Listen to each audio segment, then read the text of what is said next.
Hello, welcome to Materials and Me. Materials being the study of stuff and me being Ire. Sometimes sing your intros. Shout out to Simply Shyle. She has a podcast jingle and I think it's sick. But anyways, for those of you who don't like my singing, hello, welcome to Materials and Me. Materials being the study of stuff and me being Ire. Welcome or welcome back. Okay, so I made a video for Discover Materials. um it's a new year, so I'm a bit like excitable. But I'm gonna try and be serious. I really am. Anyways, I made a video for Discover Materials talking about um adhesion. If I'll show you the video. Now, turtle doves are birds that are known for being symbols of love as well as loyalty. So they're known for sticking together. There's a similar concept in material science, which includes materials sticking together. And that phenomenon is adhesion. It's the reason why sticky tape sticks to a desk. You have an adhesive, i.e., glue, sticking your paper to your desk. But do you always need glue? Do you always need an adhesive? No. So, for example, in certain geckos, they have millions of tiny hairs that allow them to have attractive forces between their feet and the surface they're crawling on. It's just the intermolecular forces of the hair sticking the surfaces together. It's also a similar reason why you can have raindrops sticking onto your window, because there are weak intermolecular forces between your water molecules and your glass. I didn't lie. Okay? I didn't lie. Adhesion is usually associated with, oh my gosh, oh my gosh, no weapon fashioned against me shall ever prosper. None. It's not that I was lying in the video I sent to Discover Materials. It was just I had a time limit, and it was to around like I think 11 to 14-year olds or so. So I was like, there's only so much detail I can give. But on my channel, I can make a video as long as I want it to be, and nobody can arrest me. So here I wanted to shed light on the part of adhesion that doesn't necessarily end in things being joined together forever, and that is adhesive wear. And so yes, it starts off as things being joined together, but as the name suggests, something is worn away. It's a form of degradation, surface degradation.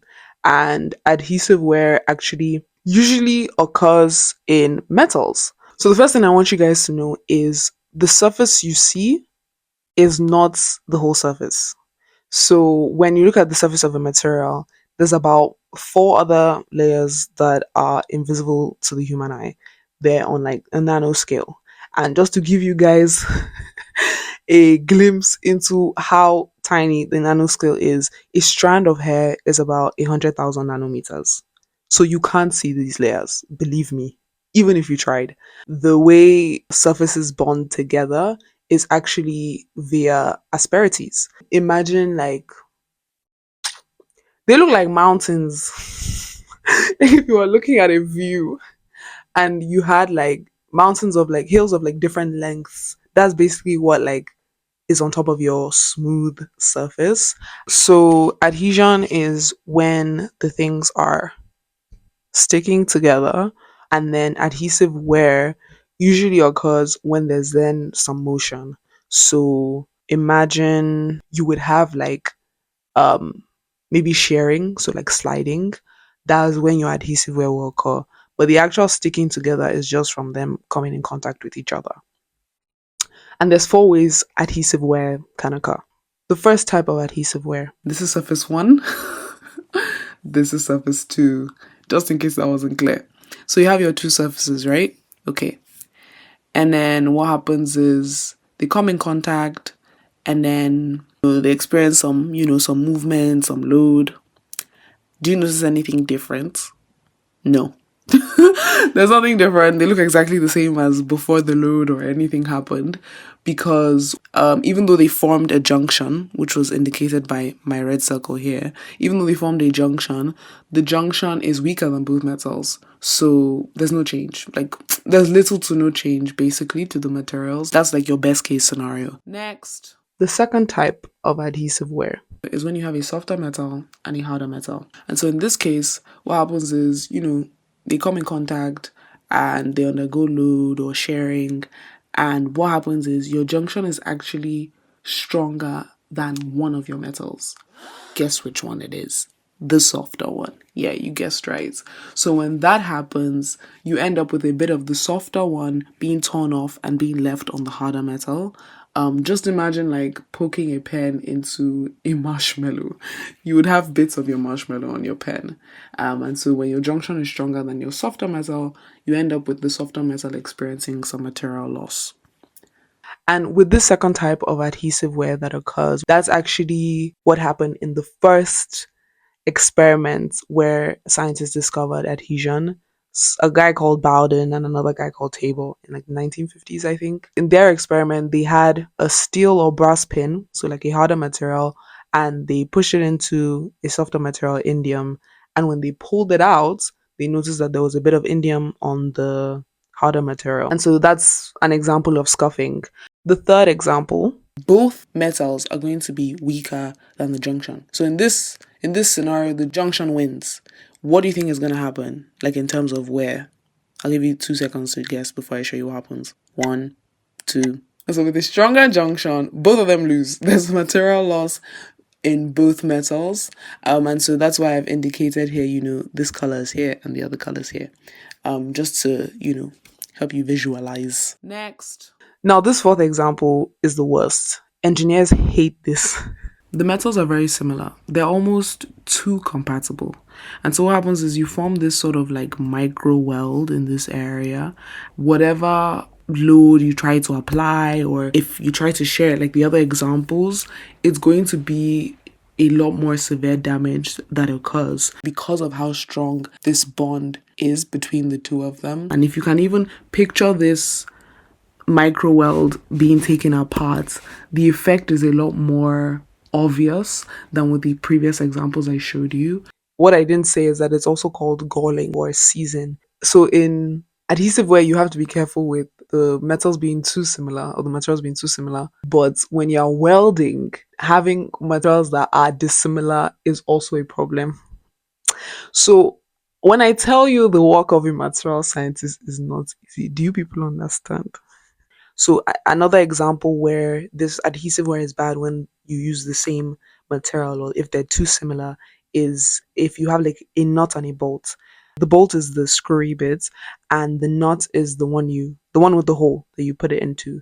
And so if you use like let's say the exact same type of stainless steel for both nut and bolt, you can end up with like them being basically locked together. And that's bad if it's something you need to be able to unscrew. And so in that scenario, you literally just have to cut your part off and then replace it and all of that. So in certain scenarios, it is annoying because imagine you've used all the same nuts and bolts in like a piece of machinery. You've wasted a lot of money because now you're gonna have to replace the whole thing. And if you've done that across a manufacturing line, bruh. So yeah, there's little things that we don't consider as like that people don't consider as like normal people. But it's so interesting that even at the surface or at the surface there's so much that's going on in materials.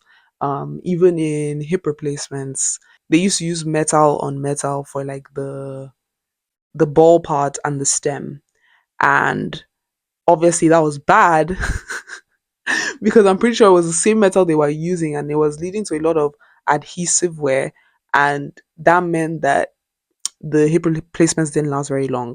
So they had to keep going back to the doctor, which is not good. But now they use a lot of cements. Like they use a lot more like ceramic materials or ceramic and metal materials as like a combo for hip replacements, which is obviously better because there's less adhesive wear and friction going on.